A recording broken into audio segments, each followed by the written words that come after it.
And the Lord said to Moses, Cut 2 tablets of stone like the first ones, and I will write on these tablets the words that were on the first tablets, which you broke. So be ready in the morning, and come up in the morning to Mount Sinai, and present yourself to me there on the top of the mountain. And no man shall come up with you, and let no man be seen throughout all the mountain. Let neither flocks nor herds feed before that mountain. So he cut 2 tablets of stone like the first ones. Then Moses rose early in the morning and went up to Mount Sinai as the Lord had commanded him. And he took in his hand the 2 tablets of stone. Now the Lord descended in the cloud and stood with him there and proclaimed the name of the Lord. And the Lord passed before him and proclaimed, the Lord God, merciful and gracious, long-suffering and abounding in goodness and truth, keeping mercy for thousands, forgiving iniquity and transgression and sin, by no means clearing the guilty, visiting the iniquity of the fathers upon the children and the children's children to the 3rd and 4th generation. So Moses made haste and bowed his head toward the earth and worshipped. Then he said, If now I have found grace in your sight, O Lord, let my Lord, I pray, go among us, even though we are a stiff-necked people, and pardon our iniquity and our sin, and take us as your inheritance. And he said, Behold, I make a covenant.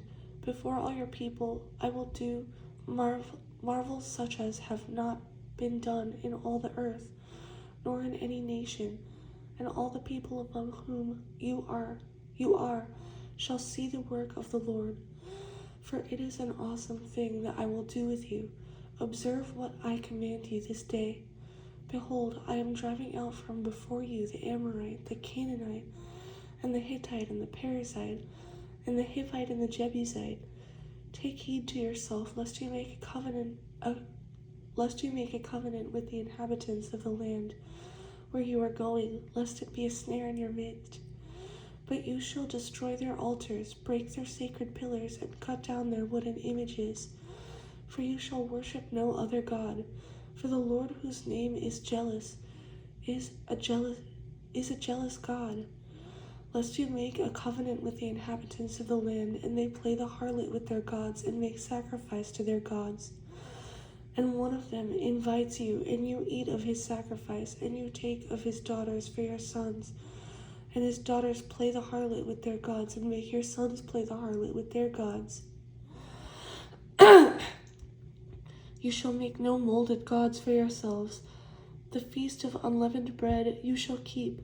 7 days you shall eat unleavened bread, as I commanded you in the appointed time of the month of Abib. For in the month of Abib you came out from Egypt. All that opened the womb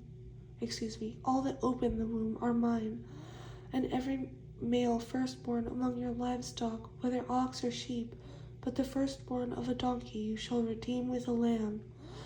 And if you will not redeem him, then you shall break his neck. All the firstborn of your sons you shall redeem.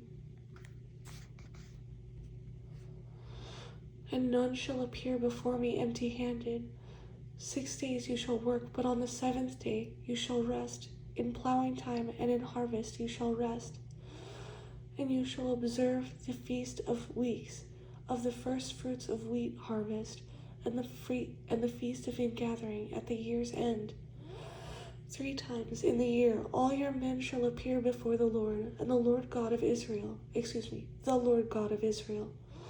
For I will cast out the nations before you and enlarge your borders. Neither will any man covet your land when you go up to appear before the Lord your God 3 times in the year. You shall not offer the blood of my sacrifice with leaven, nor shall the sacrifice of the feast of the Passover be left until morning. The first of the firstfruits of your land you shall bring to the house of the Lord your God. You shall not boil a young goat in its mother's milk. Then the Lord said to Moses, Write these words, for according to the tenor of these words I have made a covenant with you and with Israel. So he was there with the Lord 40 days and 40 nights. He neither ate bread nor drank water, and he wrote on the tablets the words of the covenant, the 10 Commandments. Now it was so, when Moses came down from Mount Sinai, and the 2 tablets of the testimony were in Moses' hand, when he came down from the mountain, that Moses did not know that the skin of his face shone while he talked with him. So when Aaron and all the children of Israel saw Moses, behold, the skin of his face shone, and they were afraid to come near him. Then Moses called to them, and Aaron and all the rulers of the congregation returned to him, and Moses talked with them. Afterward all the children of Israel came near, and he gave them as commandments all that the Lord had spoken with him on Mount Sinai. And when Moses had finished speaking with them, he put a veil on his face. But whenever Moses went in before the Lord to speak with him, he would take the veil off until he came out, and he would come out and speak to the children of Israel whatever he had been commanded. And whenever the children of Israel saw the face of Moses, that the skin of Moses' face shone, then Moses would put the veil on his face again until he went in to speak with him.